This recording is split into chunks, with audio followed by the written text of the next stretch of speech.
नमस्कार प्यारे मित्रों, मैं आपका अमृतेश आपके अपने YouTube चैनल अमृत एकेडमी में हार्दिक स्वागत करता हूं। दोस्तों, हम लोग नोबेल पुरस्कार का सीरीज पढ़ रहे हैं। नोबेल पुरस्कार का हम लोगों ने अभी तक 2 सीरीज को पढ़ा है, जिसमें पार्ट 1 और पार्ट 2 पढ़े हैं और आज का जो वीडियो है ये है पार्ट 3। पार्ट 1 में हम लोग पढ़े थे नोबेल पुरस्कार के इतिहास यानी नोबेल पुरस्कार की जानकारी, पूरी जानकारी थी। पार्ट 2 में हम लोगों ने विश्व और नोबेल पुरस्कार पढ़ा था, यानी नोबेल पुरस्कार से संबंधित जो विश्व से संबंधित जो तथ्य है उसको पढ़ा था। और आज हम लोग जो लाए हैं पार्ट 3 नोबेल पुरस्कार का, इसमें हम लोग भारत और नोबेल पुरस्कार पढ़ रहे हैं, यानी भारत में नोबेल पुरस्कार किन किन व्यक्तियों को दिया गया और उनसे संबंधित तथ्य जो होंगे उन्हीं को पढ़ रहे हैं। दोस्तों, आपको ध्यान रखना होगा, अभी तक कुल 12 भारतीयों को नोबेल पुरस्कार मिल चुका है। यानी एक तो आपका क्वेश्चन ये हो गया कि कितने भारतीय को नोबेल पुरस्कार मिल चुका है, तो 10 भारतीय को नोबेल पुरस्कार मिल चुका हुआ है। इसको रखेंगे ध्यान, 10 भारतीय ही होंगे। अब है 10 भारतीय को नोबेल पुरस्कार मिला है, तो उसमें सबसे पहले कौन है? तो याद रखिएगा दोस्तों, पहला नोबेल पुरस्कार जो है 1913 ईस्वी में रविंद्रनाथ टैगोर को दिया गया था। यानी क्वेश्चन आपसे पूछा जाए नोबेल पुरस्कार पाने वाले पहले भारतीय कौन हैं, तो उसका आंसर हो जाएगा रविंद्रनाथ टैगोर। और कब मिला था इनको नोबेल पुरस्कार? तो 1913 ईस्वी में। अब आता है कि इनको जो नोबेल पुरस्कार मिला था तो इनको किस क्षेत्र में मिला है? तो ध्यान रखिएगा, इन्हें साहित्य के क्षेत्र में दिया गया था। और किसके लिए? तो गीतांजलि नामक काव्य संग्रह के लिए दिया गया था। यानी एक क्वेश्चन ये भी हो गया कि गीतांजलि का लेखक कौन है? तो रविंद्रनाथ टैगोर। पूछा जाएगा ये जो गीतांजलि जो पुस्तक है यानी काव्य जो है, इसको कब इंग्लिश में अनुवाद किया गया? तो याद रखिएगा 1910 ईस्वी में W.V. इट्स, ये एक अंग्रेज हैं, इंग्लैंड के हैं, W.V. इट्स ने ही अंग्रेजी में गीतांजलि को अनुवादित किया था। यानी इससे आपका क्वेश्चन अभी तक जो होगा ये पूछा जा सकता है कि नोबेल पुरस्कार पाने वाले पहले भारतीय कौन हैं? तो रविंद्रनाथ टैगोर। कब मिला था इनको? तो 1913 में। किस क्षेत्र में मिला था? तो साहित्य के क्षेत्र में। किस पुस्तक या किस काव्य संग्रह के लिए? तो गीतांजलि के लिए। गीतांजलि को अंग्रेजी में किसने अनुवादित किया? तो W.V. इट्स ने। कब जो है इसको अनुवादित किया गया? तो 1910 में। और किस भाषा में? तो अंग्रेजी में। अब है इसको भी ध्यान रखिएगा कि रविंद्रनाथ टैगोर जी का जन्म कब हुआ है? तो 1861 में। और कब, कहाँ? तो कलकत्ता में। इनकी मृत्यु कब हुई है? तो 1941 ईस्वी में। अब है दूसरा जो नोबेल पुरस्कार है 1930 ईस्वी में CV रमन को दिया गया था। इनका पूरा नाम होता है चंद्रशेखर वेंकट रमन, ये इनका पूरा नाम है। यानी दूसरे कौन ऐसे भारतीय हैं जिनको नोबेल पुरस्कार मिला है?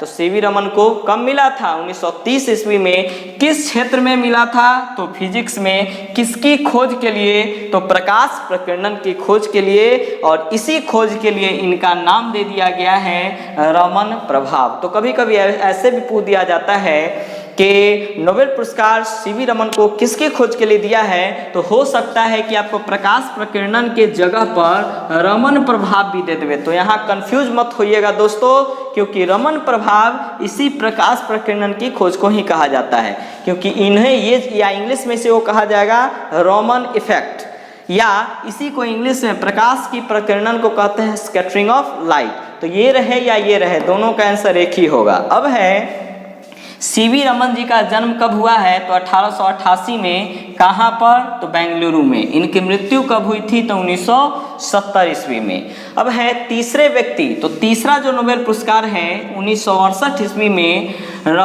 हरगोविंद खुराना जी को दिया गया था। हरगोविंद खुराना को चिकित्सा के क्षेत्र में नोबेल पुरस्कार दिया गया। किसकी खोज के लिए? तो कृत्रिम जीन का संश्लेषण, यानी आर्टिफिशियल जीन बनाए थे, उन्हीं के खोज के लिए इन्हें नोबेल पुरस्कार दिया गया था।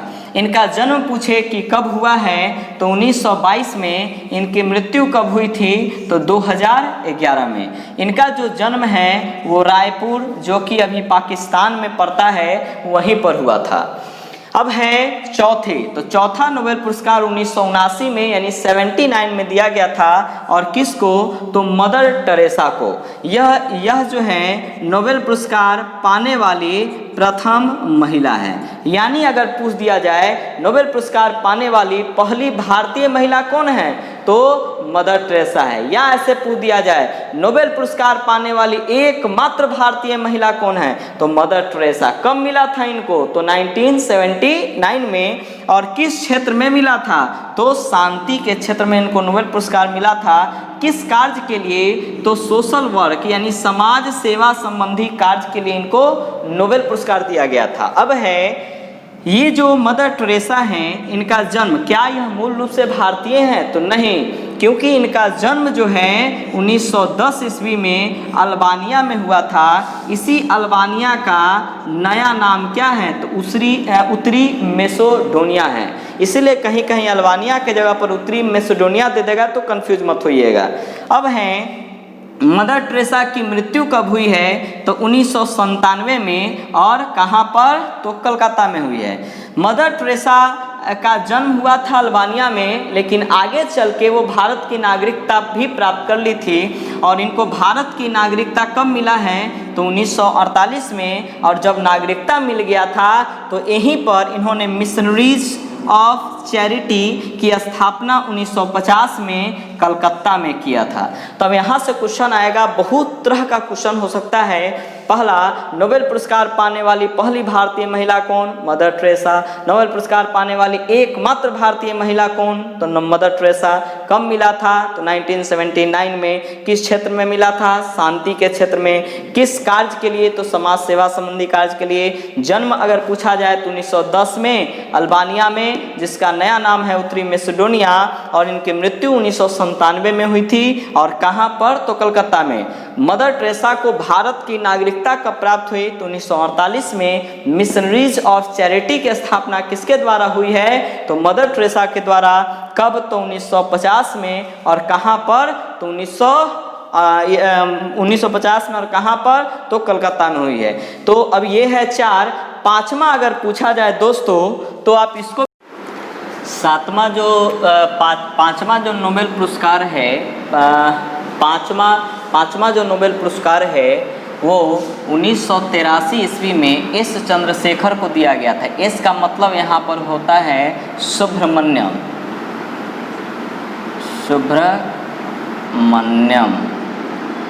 ठीक है, तो 1983 में एस चंद्रशेखर को दिया गया था। किस क्षेत्र में तो फिजिक्स के क्षेत्र में। और किसकी खोज के लिए जो तो चंद्रशेखर सीमा, जिसे कृष्ण छिद्र के नाम से भी जानते हैं, उसी की खोज के लिए।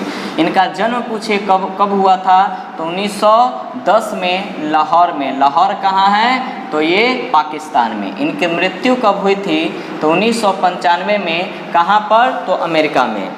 छठा अगर पूछा जाए कि नोबेल पुरस्कार किसको दिया गया है भारतीय में तो 1998 में डॉक्टर अमर्त्य सेन को दिया गया था। किस क्षेत्र में तो इकोनॉमिक्स के क्षेत्र में। किसकी खोज के लिए तो कल्याणकारी अर्थव्यवस्था के लिए। इनका जन्म हुआ था 1933 में। और कहाँ पर तो पश्चिम बंगाल में।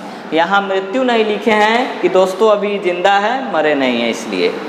अब है 7वां नोबेल पुरस्कार किस भारतीय को दिया गया तो 2001 में विद्याधर सूरज प्रसाद नायपाल। ये पूरा नाम लिखा गया है। इन्हीं को शॉर्ट में वीएस नायपाल के नाम से जानते हैं। तो दोस्तों कभी कभी ऐसे पूछ दिया जाएगा कि वीएस नायपाल का पूरा नाम क्या है तो याद रखेंगे विद्याधर सूरज प्रसाद नायपाल। ये इनका पूरा नाम है। क्यों पूछेगा वो भी मैं आगे बता रहा हूँ।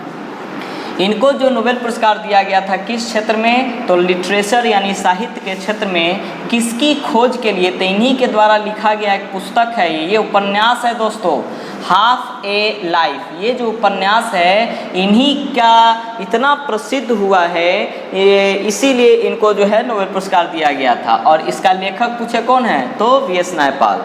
अब हैं इनका जन्म 1932 में और इनकी मृत्यु 2018 में हुई थी। अब पूछा जाएगा इनसे क्वेश्चन, और क्यों पूछा जाएगा ये भी बता रहे हैं, क्योंकि पहले ऐसे भारतीय हैं वीएस नायपाल जिन्हें पहला मान बुकर पुरस्कार दिया गया था। यानी क्वेश्चन पूछा जाए मान बुकर पुरस्कार पाने वाले पहले भारतीय कौन हैं, तो वीएस नायपाल। इनको कब मिला था मान बुकर पुरस्कार, तो 1971 में। किसके लिए, तो एक इनके द्वारा लिखा गया उपन्यास है जिनका नाम है इन अ फ्री स्टेट, उसी के लिए इन्हें मान बुकर पुरस्कार दिया गया था। ऐसे इस पुरस्कार की शुरुआत 1969 में हुई है।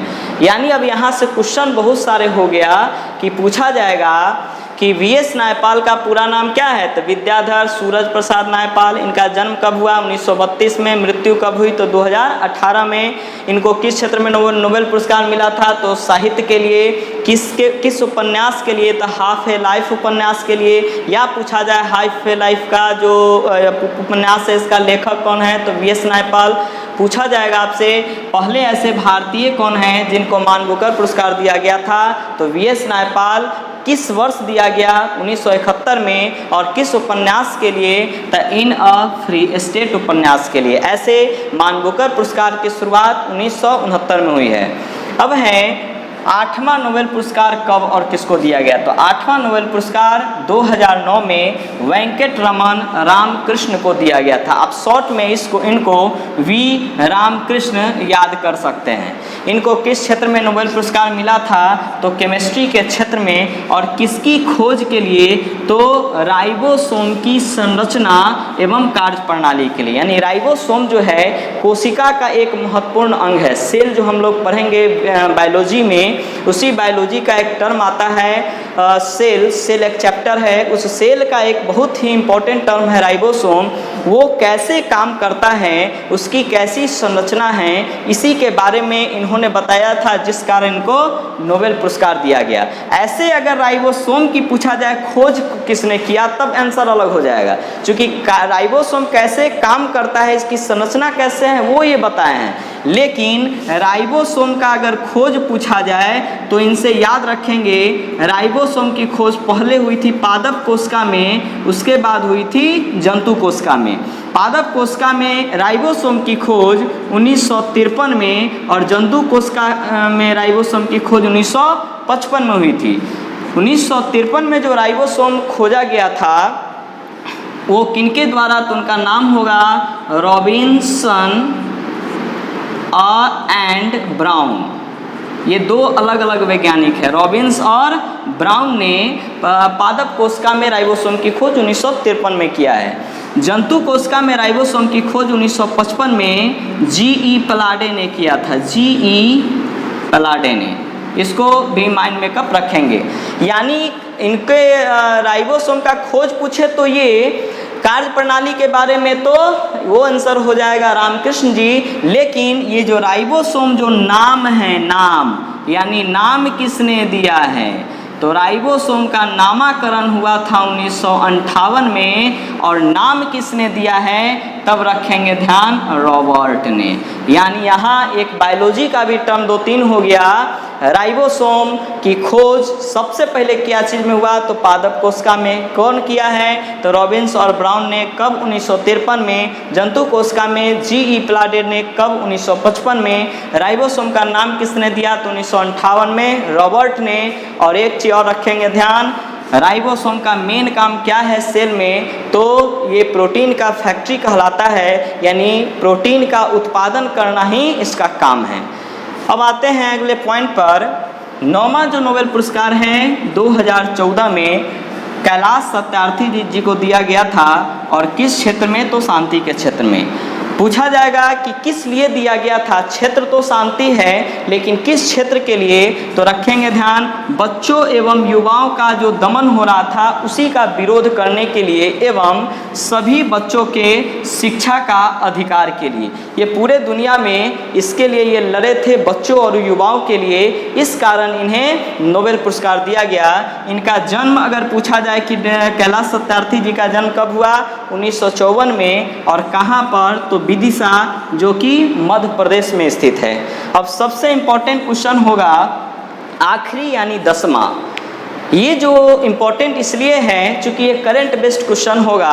पूछा जाएगा कि हाल ही में किस भारतीय को नोबेल पुरस्कार दिया गया है, या ऐसे पूछा जाए 2019 का जो नोबेल पुरस्कार है किस भारतीय को दिया गया, तो ये 10वां नोबेल पुरस्कार होगा भारतीय में, जो 2019 में अभिजीत बनर्जी को दिया गया है इकोनॉमिक्स के क्षेत्र में। और किस लिए, तो वैश्विक गरीबी को दूर करने एवं उनकी प्रायोगिक कार्य के लिए।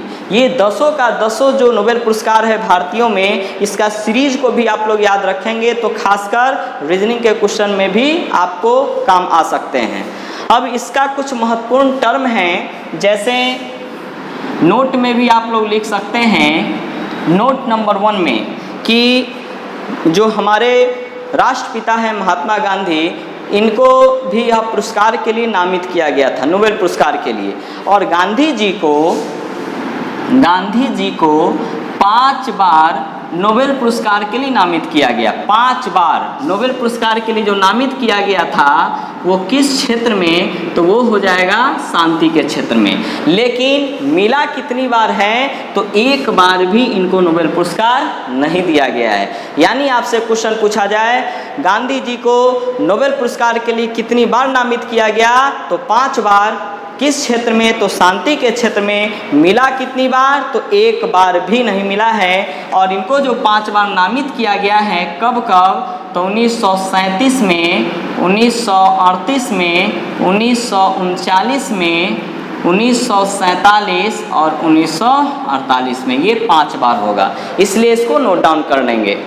अब है आपका नोट नंबर 2 में, जैसे विश्व के एक पुरुष और महिला दोनों में पूछा जाएगा कि पुरुष में कौन ऐसे व्यक्ति हैं, यानी दुनिया के पहले ऐसे व्यक्ति का नाम बताएं जिनको नोबेल पुरस्कार और भारत रत्न दोनों मिल चुका है। तो एकमात्र व्यक्ति हैं पुरुष में अगर पूछा जाए तो उनका नाम होगा सीवी रमन। इनको नोबेल पुरस्कार और भारत रत्न दोनों मिल चुका है। नोबेल पुरस्कार इनको मिला था कब, नोबेल पूछा जाए तो 1930 में, और भारत रत्न पूछा जाए तो 1954 ईस्वी में। ये भी एक इम्पोर्टेंट टर्म है। अगर पुरुष में पूछे तब ये होगा, लेकिन वही तीसरा नंबर नोट है फीमेल में, यानी महिला में पूछा जाए कि विश्व की एकमात्र ऐसी महिला का नाम बताएं जिनको नोबेल के साथ साथ भारत रत्न भी मिल चुका है। तो एकमात्र महिला होंगी जिनका नाम है मदर टेरेसा। इनको मदर टेरेसा को नोबेल पुरस्कार पूछा जाए कब मिला है, तो 1979 में। और भारत रत्न कब मिला है, तो 1980 में। ये भी रखेंगे ध्यान में, ये सबसे इम्पोर्टेंट टर्म है। ये आपका नोबेल पुरस्कार का पार्ट 3 को आज हमने पूरा किया है। अगर आपको ये अच्छा लगे तो आप इसको निश्चित रूप से सब्सक्राइब करेंगे, लाइक करेंगे और शेयर करेंगे। और इस जो टॉपिक है इसको अच्छी तरह से 2-3 बार पढ़ें कि आपको पूरा से पूरा आप याद कर लें, जो आपको कभी भी 1 नंबर का भी नुकसान नहीं हो। धन्यवाद।